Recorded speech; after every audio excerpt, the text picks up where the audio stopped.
I never thought I'd actually use it. The bunker. My bunker.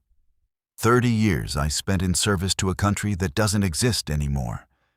And the one thing I kept from those days was paranoia. Good paranoia. The kind that makes you check your property line twice, memorize exit routes, keep a go bag by the door, even when you're 73 years old and your knees sound like grinding gears. My name is Victor Kozlov. I was a lieutenant colonel in the GRU. Before that, other things. Things I don't talk about. Things that taught me how fragile civilization really is. Just a membrane stretched over chaos. And it only takes one tear for everything to spill out. I found the bunker in 1997, 3 years after I moved to this property outside of Millbrook. That's what they call the town. Millbrook. Population maybe 4,000. Close enough to Pittsburgh that people commute, far enough out that you get land. 20 acres of scrub oak and rocky soil that nobody wanted. I wanted it because nobody wanted it. I was putting in fence posts along the western edge when the ground gave way under the post hole digger. Not collapsed, just rang hollow. I dug down 6 inches and hit concrete. By evening, I'd uncovered a hatch. Soviet manufacture. I'd know that anywhere. The hinges, the locking mechanism, even the stenciled Cyrillic warnings about unauthorized entry. Some forgotten relic from the Cold War, probably built when they thought Ohio was strategic territory.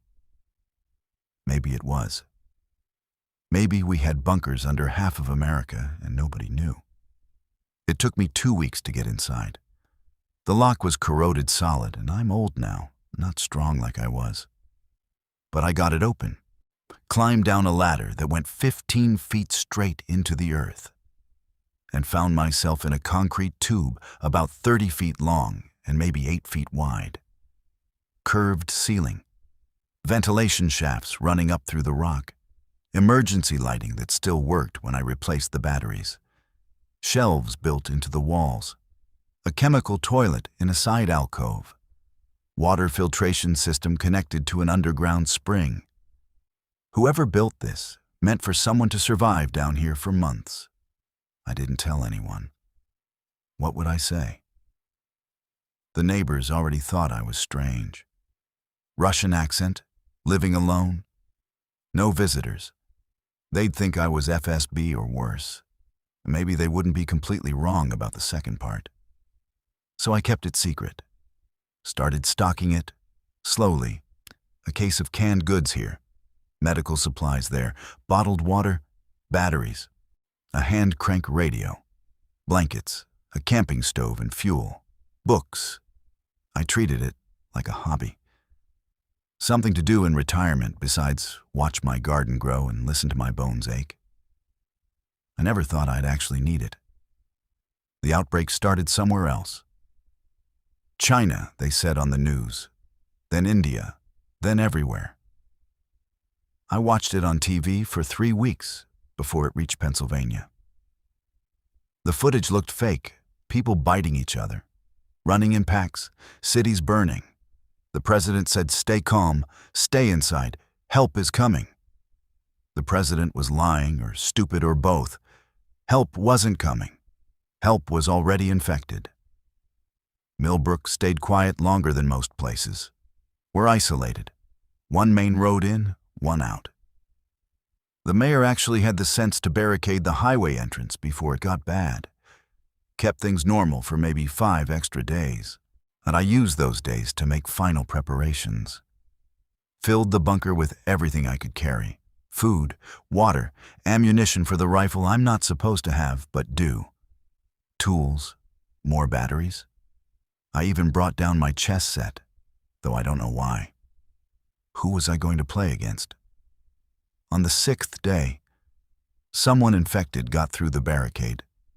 Or maybe they were already here, just hadn't turned yet. However it happened, by noon the main street was chaos. I heard the shooting from my property, saw the smoke rising from the direction of town. By evening, I saw them, They came across my fields like a migration. Dozens of them, maybe 100. Hard to count when they're moving like that, all jerking limbs and open mouths. They didn't seem to notice me watching from my kitchen window. They were following something, some sound or smell or instinct I couldn't identify. They moved past my property line heading east, and I thought maybe I'd gotten lucky. Maybe they'd just keep going. Then I heard the screaming from the Kowalski farm next door. I didn't go help. You're probably judging me for that. Fine. Judge.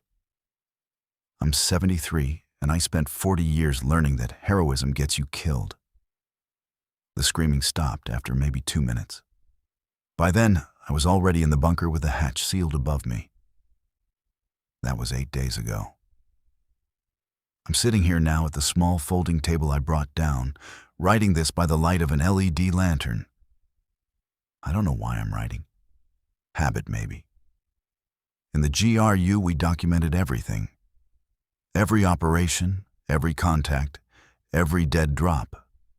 Words on paper felt like proof that what we did was real, was important. Was part of something larger than ourselves. Now I'm documenting the end of the world in a spiral notebook I bought at Walmart. The bunker smells like concrete and stale air and the faint chemical tang from the toilet. I've been running the ventilation fan for 1 hour every 6 hours to conserve the batteries. Outside air comes in through a filtered shaft that emerges somewhere in the woods, disguised as a rotted stump. Clever design.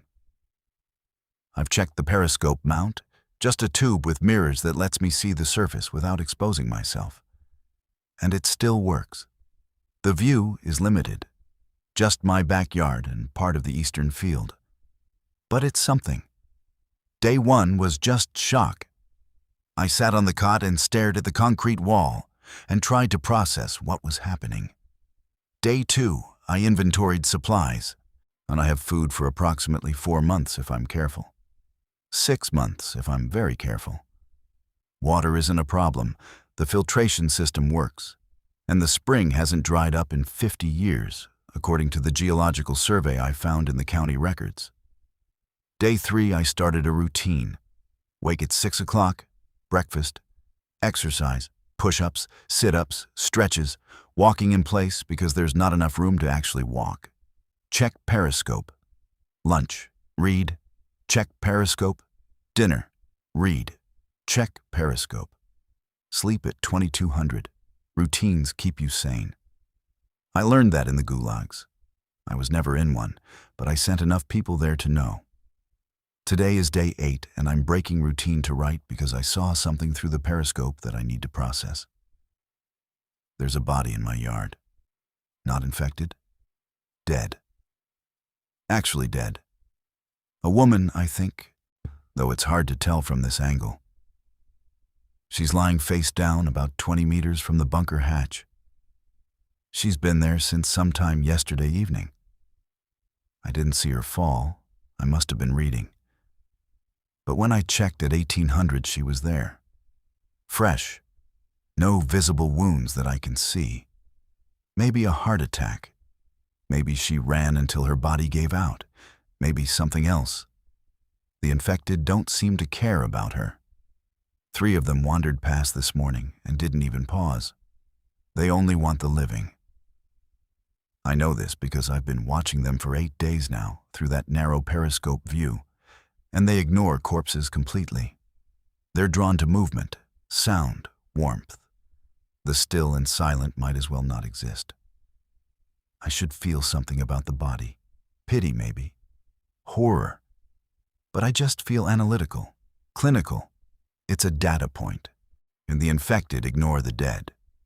Useful information. This is what I've become. Let me tell you about the food situation because you asked.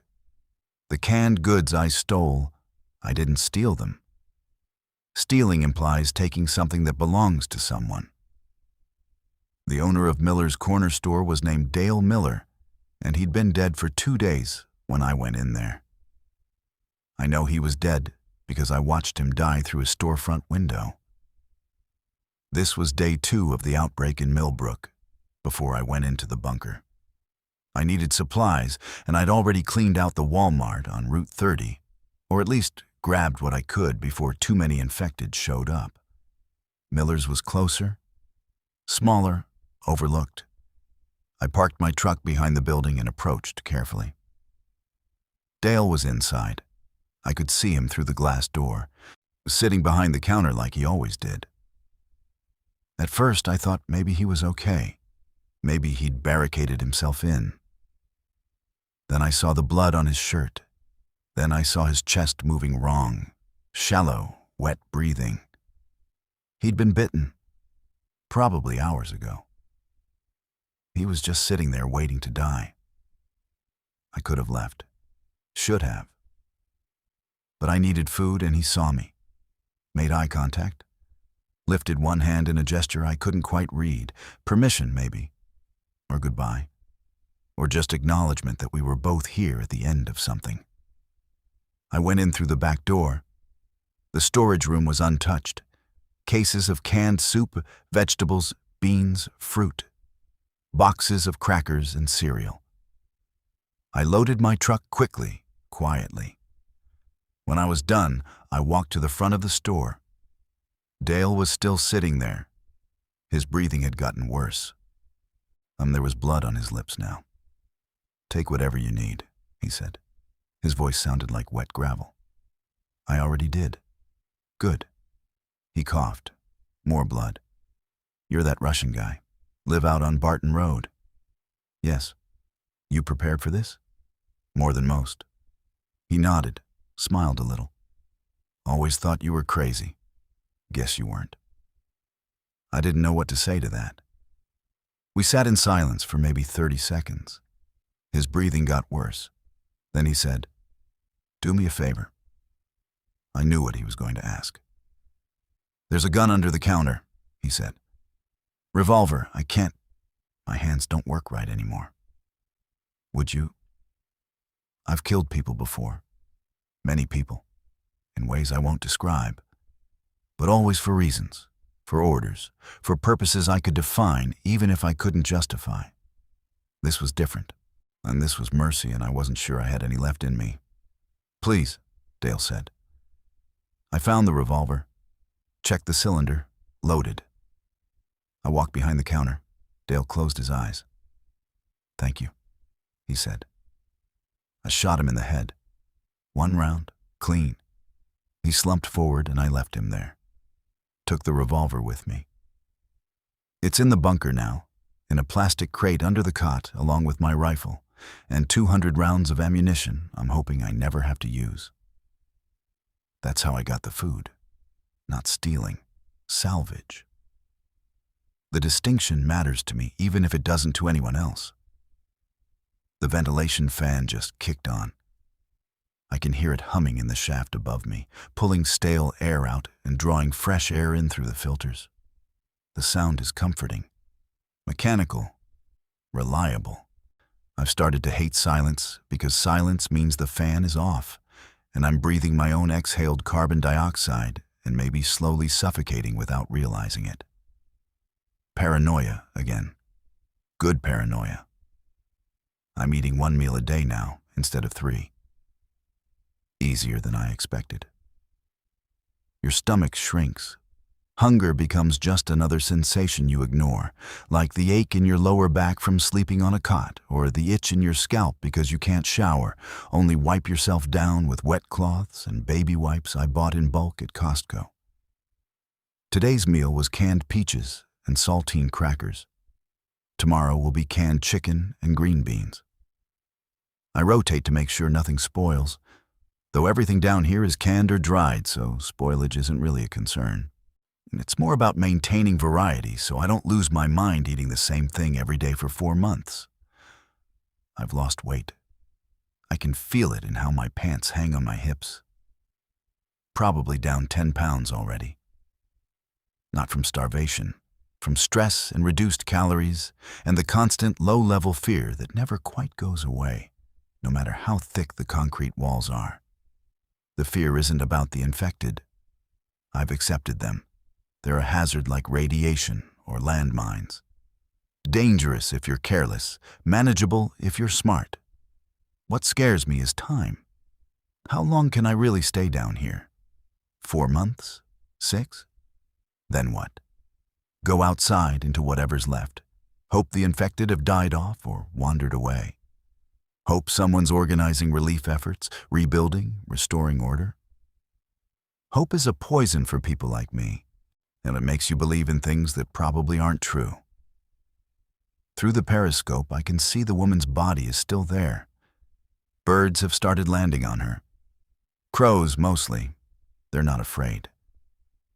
Why would they be? The infected don't bother with animals, only humans. I watched a deer walk right past a group of 4 infected yesterday morning. They didn't even turn their heads. There's something specific they're hunting. Some signature we give off that animals don't. I wonder if the crows will eat her. Probably. Nature doesn't care about dignity. It's 14:30 and I've been down here long enough that I'm starting to forget what the sun feels like. I know that sounds dramatic, but it's true. I can remember it intellectually. Warmth on skin, brightness that makes you squint. But the sensation itself is fading. Or I'm becoming a creature of artificial light and recycled air. The periscope view just showed me 3 infected walking past.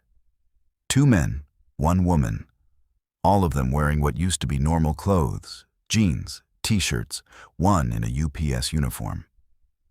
They move with that distinctive jerkiness, like their joints don't quite work right.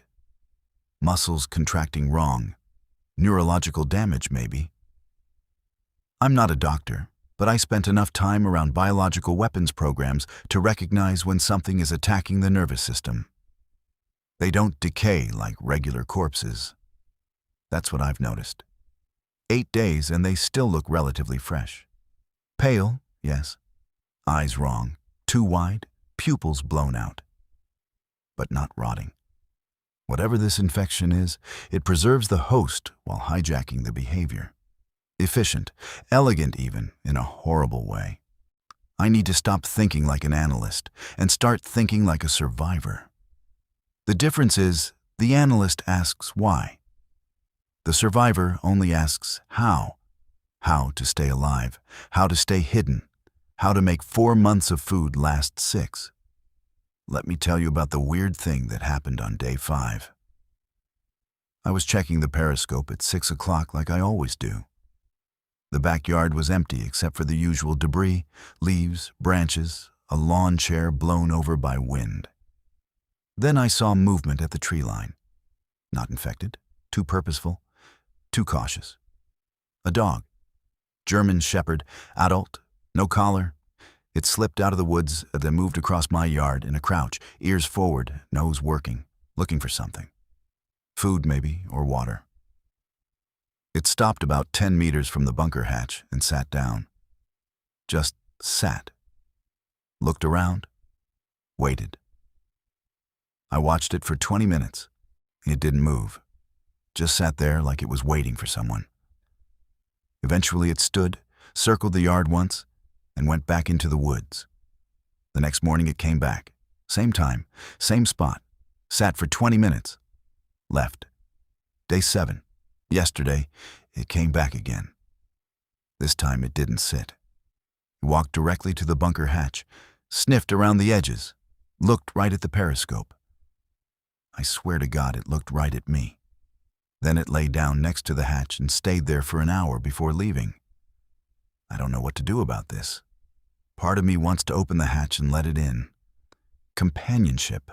Something alive that isn't trying to eat me. But that's stupid. Suicidal. Opening the hatch means exposing myself. Sound, smell, movement. If any infected are in the area, they'll come.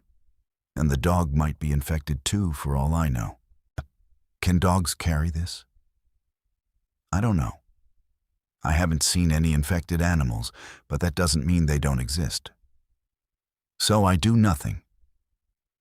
I watch it through the periscope, and I feel something that might be loneliness, or might just be the recognition that I'm not the only living thing trying to survive out here. The dog hasn't come back today. It's 1600 now, and I've checked the periscope 6 times. No dog. Maybe it found somewhere better. Maybe it got eaten. Maybe it was never really there, and I'm hallucinating from isolation and bad air. No, I'm not hallucinating. I know what that feels like. Grozny, 1959. 3 days without sleep in a bombed-out apartment building, watching enemy positions through a scope and pissing in bottles because moving from my position meant dying. On day 3, I started seeing my dead brother walking across the rubble. I knew he wasn't real because my brother died in Afghanistan in 1984. But there he was, clear as daylight, looking at me with that disappointed expression he always had. This is different. The dog is real. I'm sure of it. I'm eating dinner now. Canned chili. Cold. The camping stove works fine, but I'm rationing the fuel canisters. Hot food is a luxury I can't afford yet. Maybe in a few weeks, when the psychological need for comfort outweighs the practical need for conservation.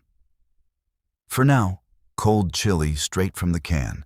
With a spoon I wash in filtered water and dry with a rag that's starting to smell no matter how many times I rinse it. The bunker has started to smell too, like sweat and concrete and something else I can't identify. Not decay. Nothing's rotting down here, but a living smell. Human occupation. I've gotten used to it, but I know objectively it must be bad. When I finally leave here, if I leave here, I'll probably be able to smell myself from 10 meters away. There's graffiti on one wall that I didn't notice the first few days. Cyrillic letters scratched into the concrete near the ventilation shaft. It says, Yuri was here, 1987. Nothing else. Just that. I wonder who Yuri was. A soldier, an engineer, someone like me, preparing for a disaster that didn't come in 1987 but came 35 years later instead. I've started talking to Yuri. Out loud. Just muttering while I eat or when I'm lying on the cot, unable to sleep. Nothing profound. Observations about the infected. Complaints about the cold. It's always about 15 degrees Celsius down here, cool enough that I need a blanket at night. Memories of things that don't matter anymore.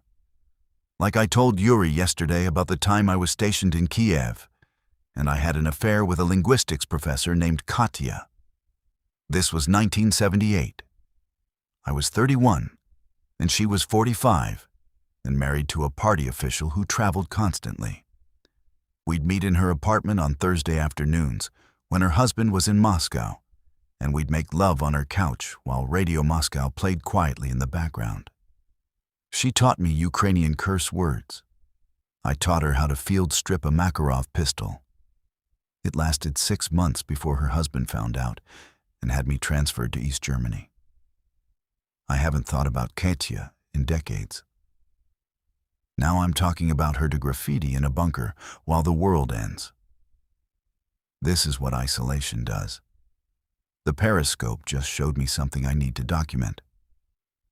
It's 21:30, well past my last scheduled check, but I couldn't sleep, so I got up to look, and there are fires burning in the direction of town. Big fires. Orange glow lighting up the sky. I can see smoke even in the darkness. Something's burning. The whole downtown, maybe. I can't tell from here. No sirens, no helicopters, no sounds of response. Just fire and silence. I wonder if anyone's left alive in Millbrook. Probably not. 4,000 people and maybe a dozen survived the first week, hiding in basements or attics or bunkers like mine. By now, I'd be surprised if there's anyone. I'm not going to check on them. That's not cowardice, that's realism. What would I do? Run into town with my rifle and rescue people? I'm 73 years old and my knees barely work. I'd die in the first 30 seconds and accomplish nothing. Better to stay here, stay alive, outlast this. Though I'm starting to wonder what outlasting means. Let's say I survive 4 months down here and the food runs out. I go outside. What then? Scavenge for more food? Live off the land? I'm not a farmer. I'm not a hunter. I'm a spy who got old and thought buying canned goods was the same thing as being prepared. Maybe it is. Maybe preparation is just delaying the inevitable. But delay is still something. Every day I survive is a day the situation might change, might improve, might become survivable, or might not. I'm going to try to sleep now. Tomorrow is day 9 and I need to stay disciplined. Routine, structure, small goals. These are what keep you human when everything else is trying to strip that away. Day 9, 6:15, I overslept. The first time since I came down here. My body clock is adjusting to the lack of sunlight, losing track of time. Dangerous. I need the routine or I'll slip into random sleeping and waking, and that's how you lose your mind. Breakfast was canned pears and granola. The granola is getting stale but still edible. I've been doing the exercises. 50 push-ups, 60 sit-ups, stretches for the lower back that doesn't bend the way it used to. I can feel muscle mass disappearing despite the exercise. Not enough protein. Too much sitting. The human body wasn't designed for this kind of confinement. The dog came back, 7:30, right on schedule like it's been doing. Came out of the woods, walked to the hatch, lay down. It's still there now at 8:45. Just lying there with its head on its paws. Waiting. I've made a decision. I'm not letting it in. Can't risk it. But I need to acknowledge that this animal is doing something remarkable, surviving alone, without humans, in a world full of infected. It's managing, adapting. If a dog can do it, maybe I can too when the food runs out. The woman's body is gone. I checked the periscope at 9 o'clock and she's not there anymore. No blood, no drag marks, nothing. Just gone. Either the infected finally took her, or scavengers did, or she wasn't as dead as I thought, and she got up and walked away, infected. I prefer to think it was scavengers. Coyotes, maybe. We have those out here. I'm reading to pass the time. I brought down 12 books, mixture of fiction and non-fiction. Right now, I'm on page 340 of the Gulag Archipelago. Solzhenitsyn. It feels appropriate somehow. Stories of survival in impossible conditions. Though at least Solzhenitsyn had other prisoners to talk to. I just have Yuri's graffiti and a dog that might not be real. No, the dog is real. Stop doubting yourself. 1145. The dog is still there. 4 hours now. This is unusual. Previous visits it stayed maybe an hour maximum. Now it's just lying by the hatch like it's moved in. I can see its sides moving with breath. Definitely alive. Definitely real. I'm trying not to think about what it means that this dog has chosen my hatch. Can it smell me down here? Hear me moving around? Or is it just random chance, a spot that feels safe for reasons only dogs understand? I wish I had something to feed it. But I don't. And even if I did, opening the hatch is not an option. Lunchtime. Canned tuna and crackers. The tuna is making me thirsty, so I'm drinking more water than usual. Which means I'll have to use the chemical toilet more. Which means I'll deplete the chemical supply faster. Everything is connected. Every choice has consequences that ripple outward. This is the mathematics of survival. The dog left at 13:10. Just stood up and walked back into the woods. No hesitation. like it had finished whatever it came here to do. I miss it already. How pathetic is that? 1600 check. Nothing visible. Empty yard. Wind moving through the trees. I can see the movement in the branches through the periscope, but I can't hear it down here. Everything is silent except for the hum of the ventilation fan when it's running and the occasional creak of the concrete settling in my own breathing. The silence is the worst part. In the GRU, we used sensory deprivation as an interrogation technique. Could lock someone in a soundproof room for days, and they'll tell you anything just to hear a voice. I understand that now. I'm starting to understand a lot of things I used to do to other people. Karma is real, and it's very patient. I've been thinking about Chernobyl. This was before I retired, 1986. I wasn't there for the immediate aftermath, but I was part of the team that went in 6 months later to assess the security situation. We wore protective suits and dosimeters, and we walked through abandoned buildings, measuring radiation and documenting what was left. The buildings were intact. That's what struck me. The disaster wasn't bombs or fire, it was invisible. Radiation. You couldn't see it or smell it or feel it, but it was there, killing you slowly. And the buildings just stood empty. Apartments with dishes still on tables. Schools with chalkboards still covered in lessons. A whole civilization stopped mid-sentence. This feels like that. Except instead of radiation, it's the infected. And instead of empty buildings, it's bodies walking around pretending to be alive. I need to stop philosophizing. It doesn't help. Dinner. Canned beef stew. Still cold, but I'm adapting. The body stops caring about temperature when it's just grateful for calories. I've been down here 9 days and I'm already feral. What will I be like at 90 days? The fires in town are still burning. I can see the glow through the periscope during my 2100 check. Smaller now. Running out of fuel, maybe. Or maybe it rained and I couldn't tell from down here. The bunker is completely weatherproof. I could be in the middle of a hurricane and I wouldn't know. It's terrifying and comforting at the same time. 2200. Time for sleep. I'm lying on the cot writing this by LED light and thinking about Yuri. Did he ever actually stay down here? Or did he just visit once, scratch his name on the wall, and leave? Maybe he's dead now. Maybe he died decades ago from natural causes, never knowing that his bunker would eventually be used for exactly what it was designed for. Thank you, Yuri. Wherever you are. Day 10. The dog is back and it brought something. I saw it at 7:30 through the periscope. Came out of the woods dragging what looks like a rabbit. Dead rabbit. Freshly killed. It dragged it right up to the bunker hatch and left it there. Then sat down and waited. It's been 2 hours and it's still waiting. This is deliberate. This is communication. The dog is trying to tell me something or offer me something or establish some kind of relationship. This isn't random behavior. I don't know what to do.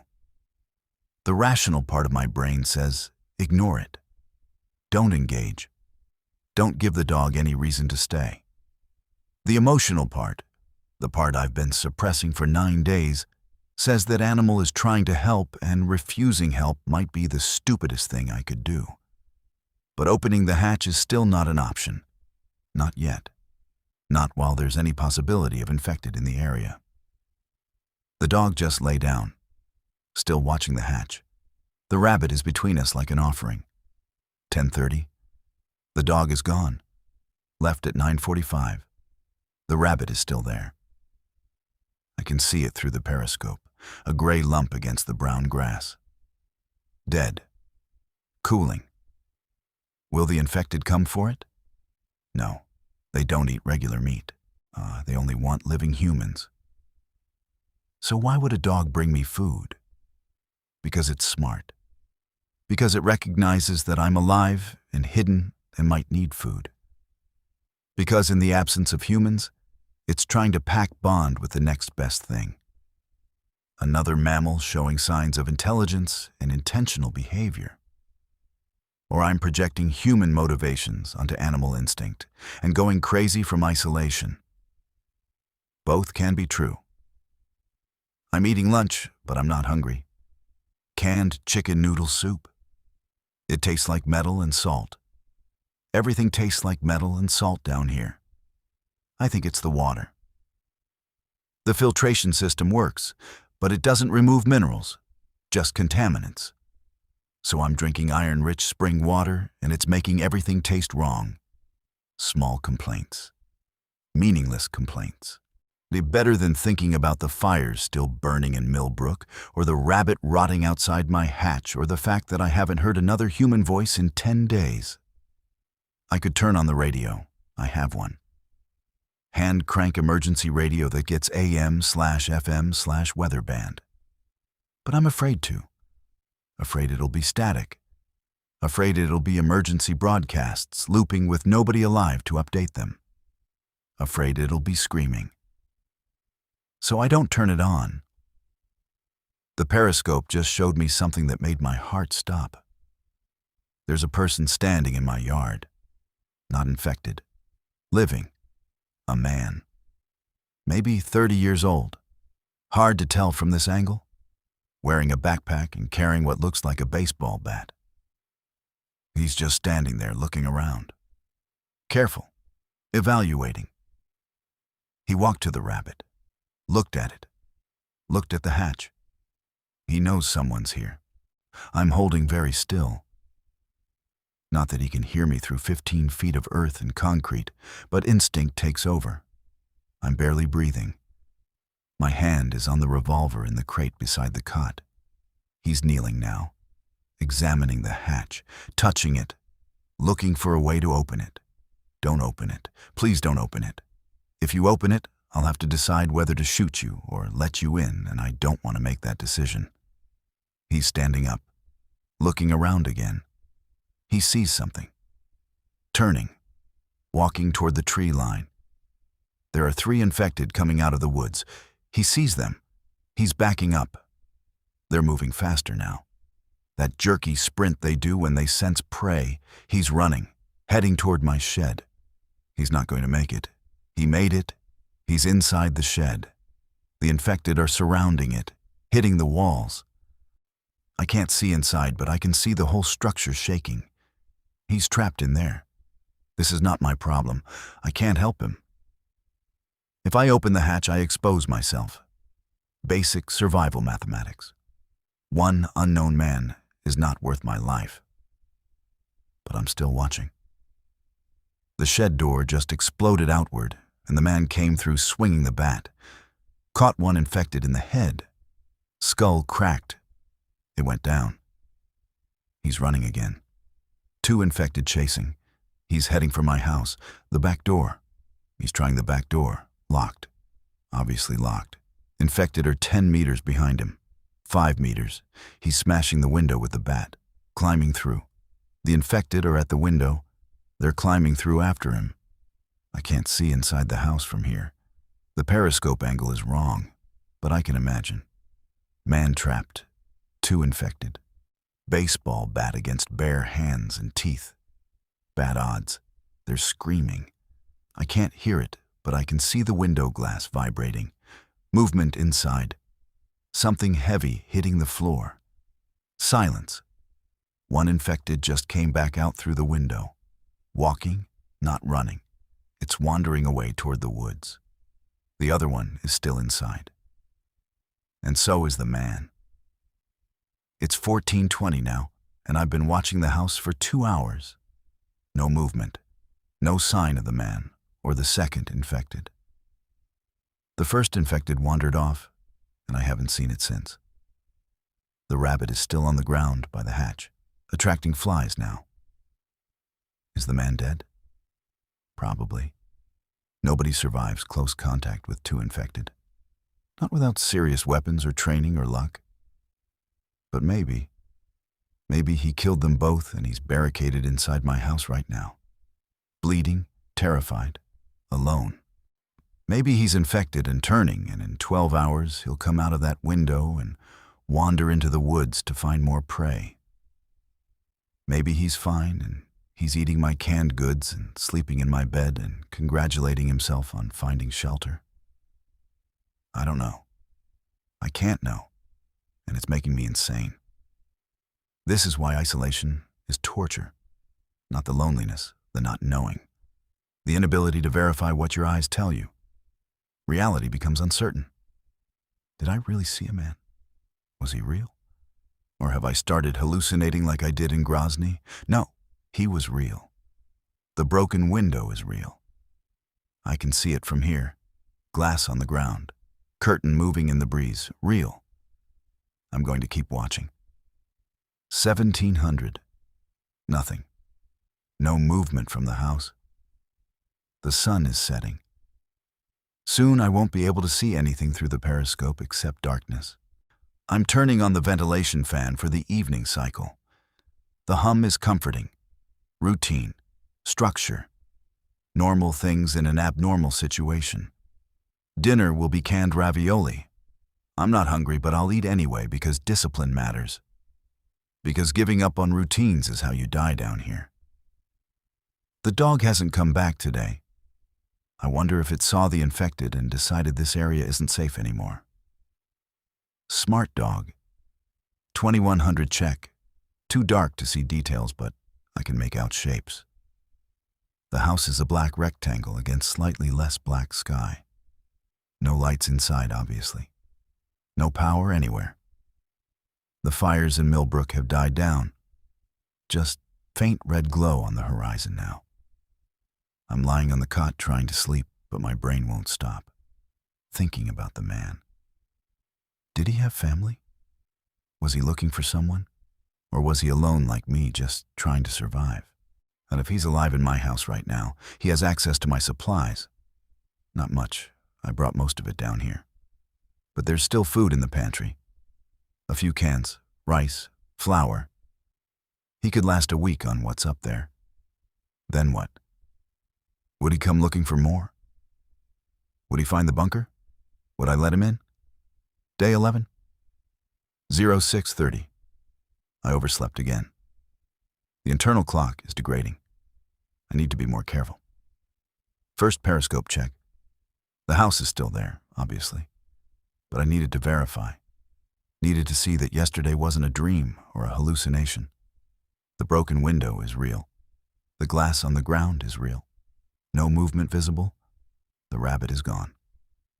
Something took it during the night. Scavengers, probably. Or the dog came back while I was sleeping. I'm doing exercises, but my heart isn't in it. 40 push-ups instead of 50. And 50 sit-ups instead of 60. Close enough. I'm still moving, still maintaining muscle mass, still fighting entropy. Breakfast is canned pineapple. Too sweet. Makes my teeth ache. But it's calories and vitamins, and I need both. 8:45. I saw something. Movement in the house. Second floor. My bedroom window. A shadow passing. Someone's alive up there. My hands are shaking. I don't know if it's fear or excitement or just adrenaline. Someone is alive. A survivor. Another human being. I should feel happy, relieved. Instead, I feel threatened. This is my property, my house, my bunker. I've been alone for 11 days, and I've adjusted to it. Another person means complications, means sharing resources, means trust and betrayal and all the things that come with human interaction. I don't want complications.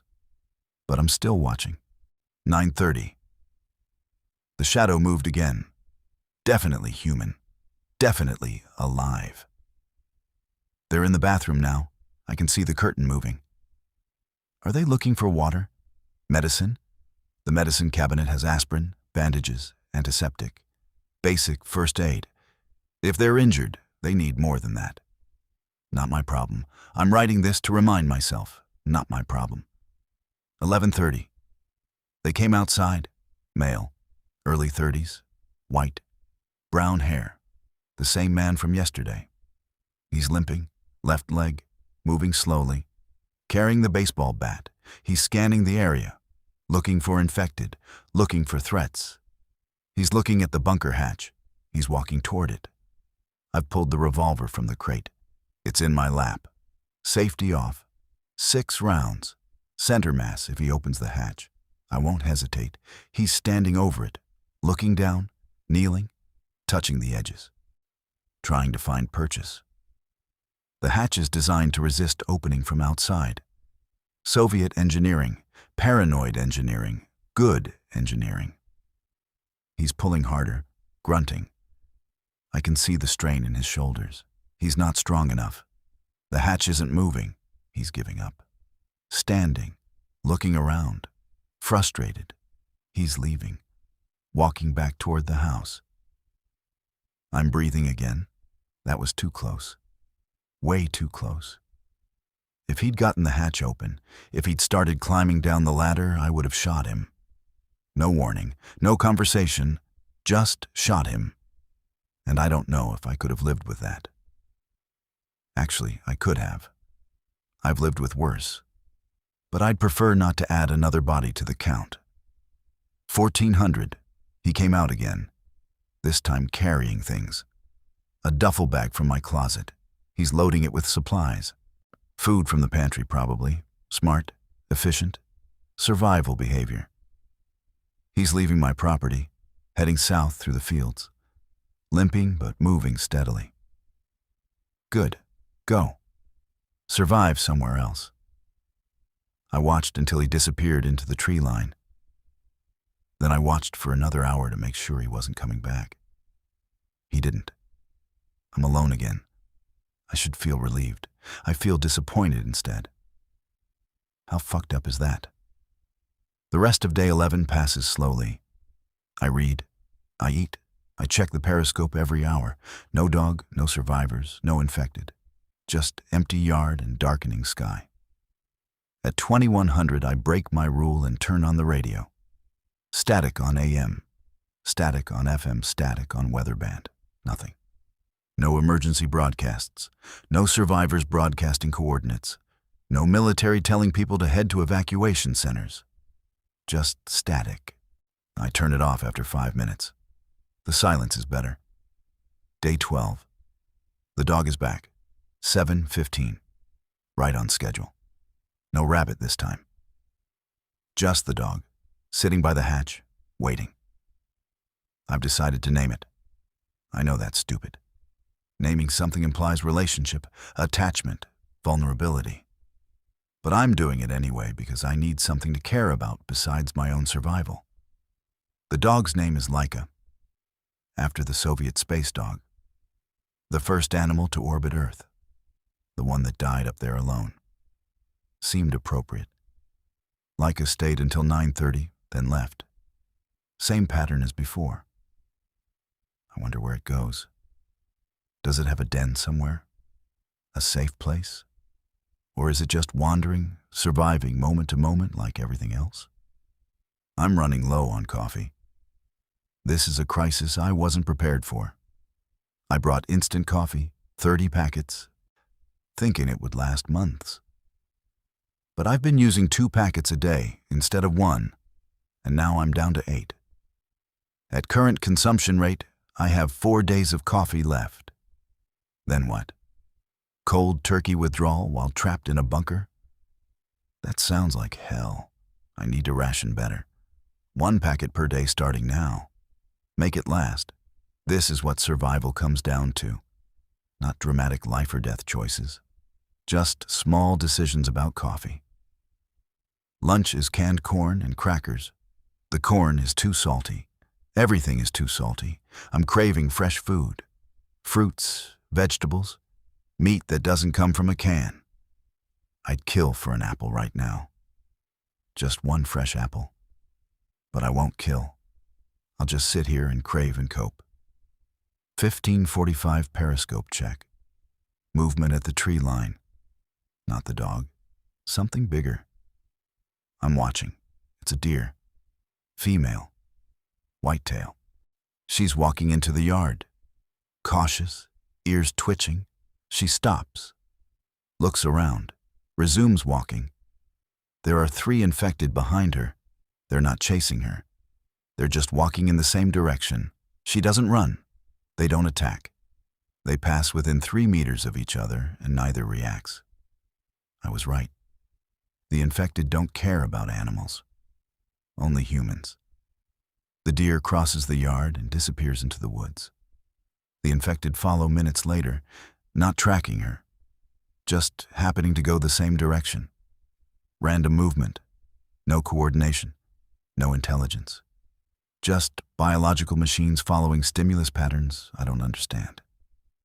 I'm making notes about this, documenting behavior. Maybe it'll matter someday. Maybe someone will want to know how they moved, what they responded to, what they ignored. Or maybe I'm just doing it because writing makes me feel like my observations matter. They don't. But I write anyway. Dinner, canned ham.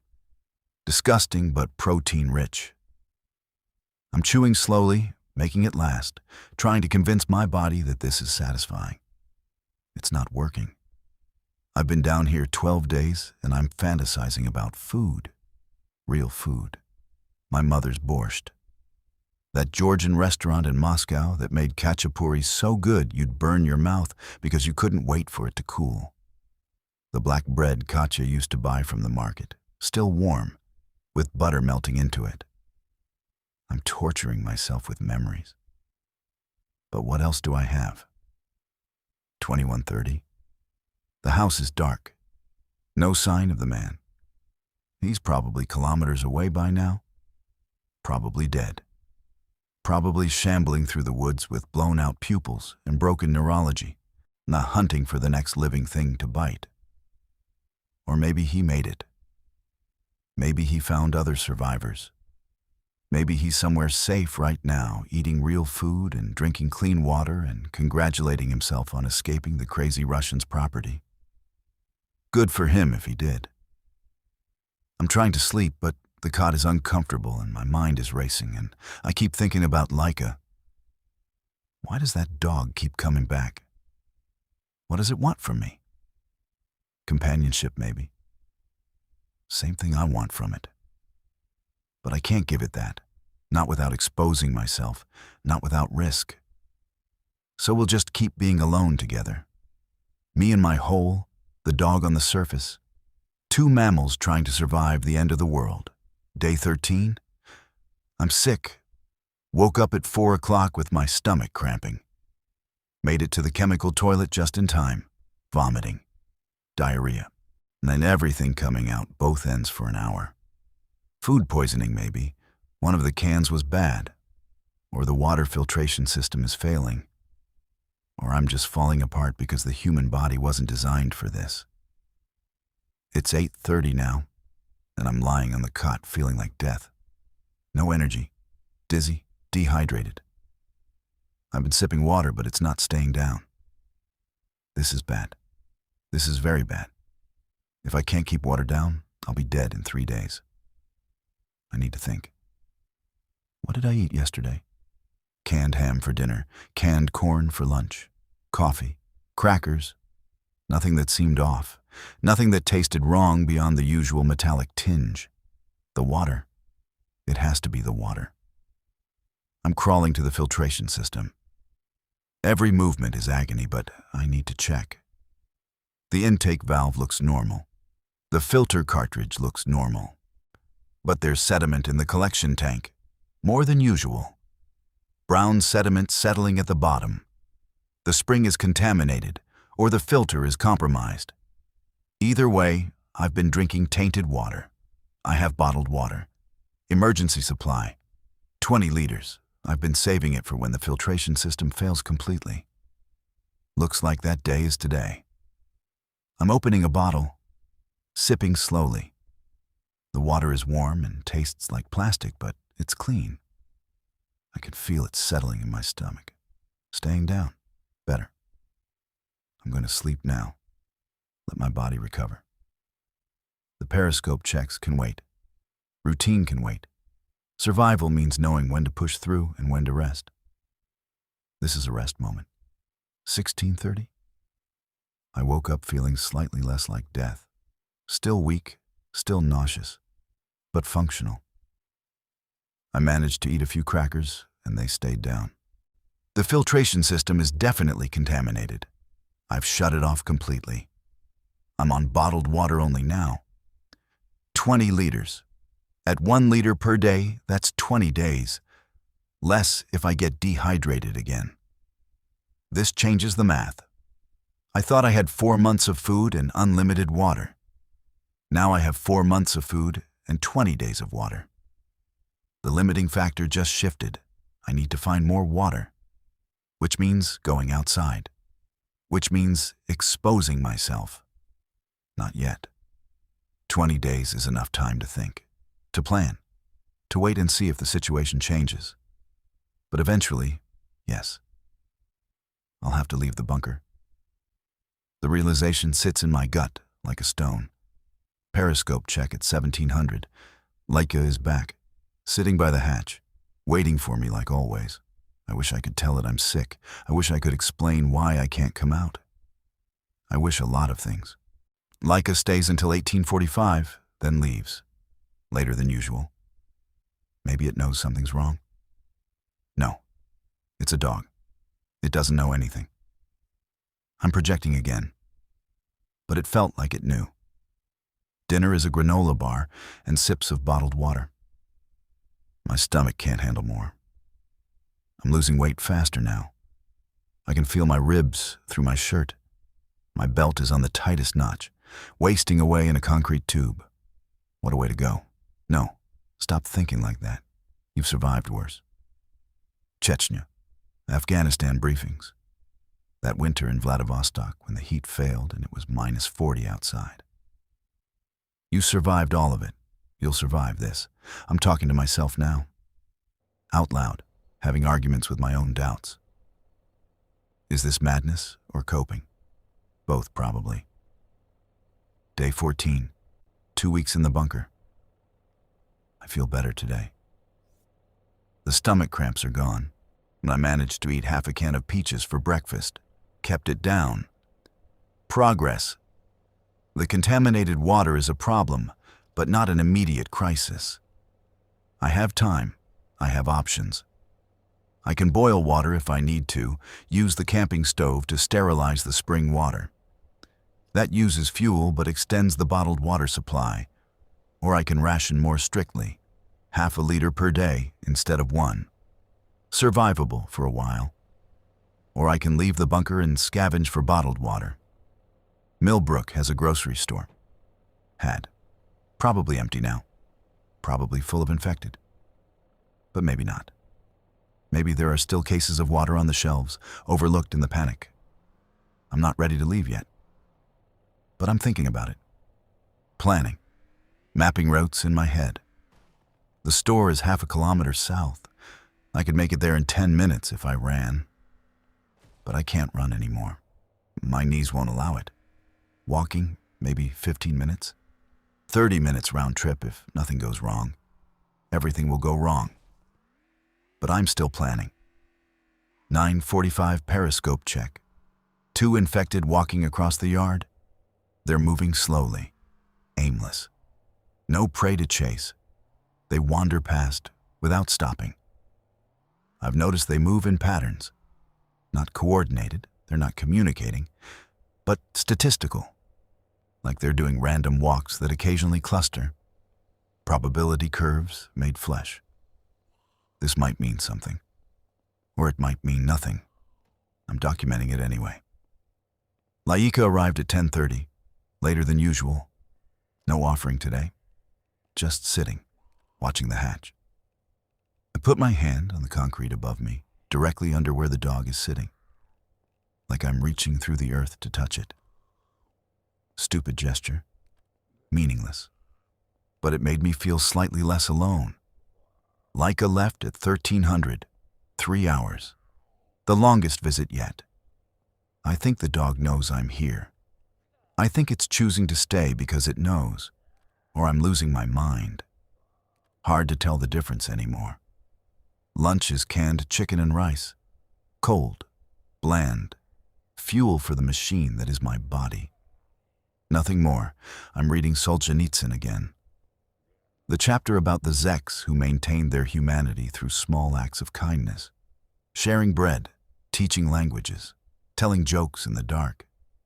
They were in hell, but they chose to remain human. Am I remaining human? Or am I becoming something else down here? Something survivalist and feral and stripped of everything except the will to persist? I don't know. I don't think I care. 1745. I'm watching the sunset through the periscope. Can't see the sun directly, but I can see the light changing. Orange to pink to purple to black. Beautiful. Meaningless. The world is ending and the sky still puts on a show. Nature doesn't care about us. Never did. We just convinced ourselves it did because the alternative was too terrifying. Dinner, canned soup, vegetable beef. It tastes like nothing but I eat it all. Need the calories. Need the strength for whatever comes next. What comes next is probably death. But not today. Today I survived. That's enough. 2200. Lying on the cot, writing by LED light, thinking about my brother, Dmitri, dead 42 years, killed by Mujahideen in the Hindu Kush. He was 23. I was 31. I didn't cry when I got the news. Couldn't. I was in the middle of an operation, and showing emotion meant weakness, and weakness meant death. I cried later. Alone. In the bathroom of a safe house in Prague. Wept like a child for 20 minutes, and washed my face and went back to work. I wonder if I'll cry when I die, or if I've used up all my tears. Probably the second one. Day 15. I had a dream last night. I was outside, walking through Millbrook. The streets were empty but clean. No bodies, no blood. Just empty. I walked into Miller's corner store and Dale was behind the counter, alive, unbitten. You're late, he said. Late for what? Closing time. Store's closed. But I need supplies. Should have come earlier. Then I woke up. 0320. Heart pounding, sweating despite the cold. I hate dreams. They lie. They show you things that aren't real. Make you feel things that don't help. Better not to dream at all. But the brain does what it wants. Its breakfast is crackers and peanut butter. The peanut butter jar is half empty. I'm rationing it carefully. 2 tablespoons per serving, protein and fat and something resembling flavor. 7:15. Leica is here, right on schedule. I'm starting to set my clock by this dog. If Leica appears, it's morning. If Leica leaves, it's mid-morning, better than the watch I'm not wearing because I forgot to bring it when I sealed the hatch. Time down here is measured in meals and periscope checks and ventilation cycles. Leica is just another marker, a biological rhythm I'm synchronizing with. The dog is sniffing around the hatch, pawing at it gently. Not trying to dig, just investigating. Does it smell me? Probably. Scent carries through the ventilation shaft. I must smell terrible by now. Sweat and fear and unwashed human. But Leica keeps coming back anyway. Maybe dogs don't care about smell.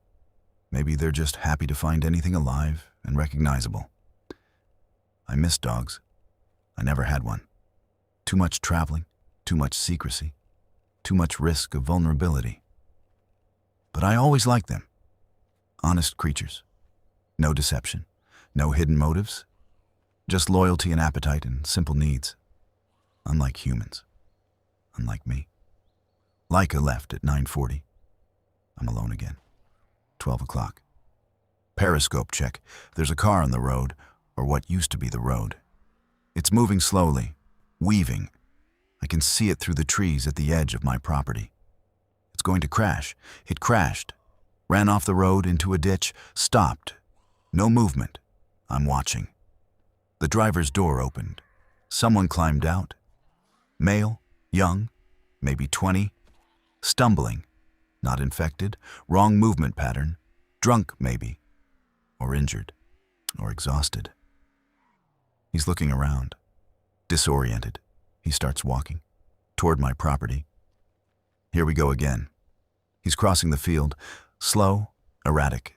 He falls, gets up, keeps walking. Definitely injured or sick or something. Nobody moves like that if they're okay. He's 50 meters from the bunker, 40, 30. There are infected coming out of the woods, 4 of them, different directions, converging. The kid sees them. He's trying to run, can't. Legs aren't working. He's screaming. I can't hear it, but I can see his mouth open. 20 meters now, 10, they're on him. I'm looking away.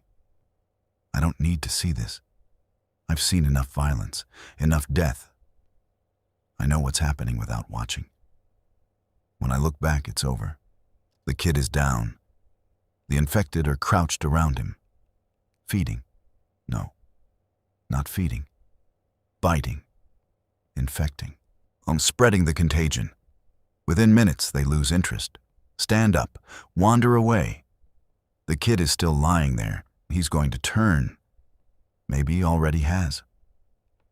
In a few hours, he'll get up and join them. Another infected shambling through the ruins.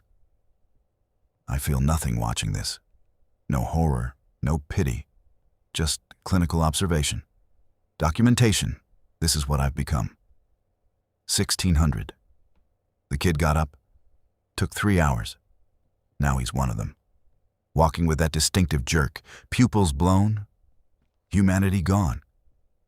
He wandered off toward town. Circle of life, except there's no life anymore. Just the infected imitating it. Dinner is canned fruit cocktail. Too sweet. Turns my stomach. But I eat it anyway. Calories are calories. The ventilation fan is making a new sound. A clicking. Irregular. Mechanical stress, maybe. If it fails, I'm breathing dead air. Carbon dioxide buildup. Slow suffocation. Another thing to worry about. Add it to the list. Day 16. The fan is still clicking. I'm monitoring it. Checking every hour. Still working. Still pulling air. Just complaining about it. I understand the feeling. Laika came at 7 o'clock. Early today. Brought something. I can see it through the periscope. Another rabbit. Bigger than the first one. Fresher. The dog is getting better at hunting, or getting lucky. Either way, it's thriving while everything else dies. I'm jealous of a dog. How pathetic. Laika stayed 20 minutes, then left without the rabbit. Gift declined. The rabbit is lying by the hatch now, attracting flies. I almost opened the hatch. Almost. The thought was there. Grab the rabbit, drag it inside, cook it on the camping stove. Eat real meat for the first time in 16 days. But I didn't. Because opening the hatch means exposure, risk, potential death.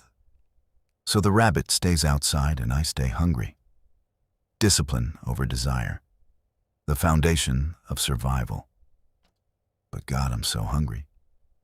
Breakfast is half a granola bar. I'm stretching supplies now, making them last. The math is brutal. 4 months of food becomes 3 if you're eating enough. Becomes 2 if you're rationing. Becomes indefinite if you're starving. I'm choosing the middle path. Enough to function, not enough to thrive. My body is eating itself. I can feel it. Muscle turning to fuel. Fat reserves depleting. Eventually there won't be anything left to burn and I'll just stop. But not yet. 9:45. There are sounds outside. Not infected. Something else. Mechanical. I'm at the periscope. Looking. Where there's a truck on the road. Moving slowly. Deliberately. Someone alive is driving it. The truck is military. Camouflage pattern. Canvas cover over the bed. It's stopping. Soldiers are getting out. 4 of them, full gear, rifles. They're scanning the area. Professional, coordinated, rescue, evacuation, military response. One of them is pointing at my house. They're approaching. Cautious. Tactical spacing. They're going inside. Through the broken window the previous survivor used. Minutes pass. They come back out, shaking their heads, empty. They're loading back into the truck, leaving. No, wait. One of them is staying behind, looking around. He's walking toward the bunker hatch. He sees it. He's kneeling, examining, calling to the others. They're coming back. All 4, surrounding the hatch, trying to open it. And I have the revolver, 6 rounds, 4 targets. Bad odds. They're pulling harder. The hatch is resisting. Good Soviet engineering. One of them is pulling out a tool, crowbar. He's jamming it into the seal, leveraging. The hatch is moving. I'm aiming at the opening. Center mass. First one through dies, maybe the second. Then they'll shoot back and I'll die. But I'm not opening the hatch. They are. This is self-defense. The seal breaks. The hatch swings open. Light pours down the shaft. A face appears at the opening. Male, young, scared. Is anyone down there? American accent. Midwestern. I don't answer. I'm holding very still. Revolver aimed. We're U.S. Army. We're evacuating survivors. If you're down there, we can help. Lies, maybe, or truth. I can't tell. Please, we have a transport heading to a safe zone. We can take you. Safe zone. That's what they called the camps in the Soviet Union, too. Safe zones, relocation centers, gulags with better names. We'll come back tomorrow, same time. If you want to come, be ready. The face disappears. The hatch closes. Not sealed. They're leaving it unlatched. Easy to open from inside now. I hear the truck starting, driving away. Silence. I'm still holding the revolver, still shaking. Were they real? Were they military? Or were they looters wearing stolen uniforms? I don't know. Can't know. The hatch is unlocked now. I could go up, look around, breathe fresh air, or I could seal it again. Stay hidden. Trust nothing. I choose the second option. I climb the ladder and push the hatch back into place. No lock anymore. They broke it, but it's closed. Camouflaged. Hard to see unless you know where to look. I climb back down. My heart is racing. First human contact in 16 days, and I hid from it. Am I being smart or am I being crazy? Both, probably. I'm sitting on the cot, trying to process. They said they'd come back tomorrow, same time. Give me a choice. Do I take it? Do I trust them?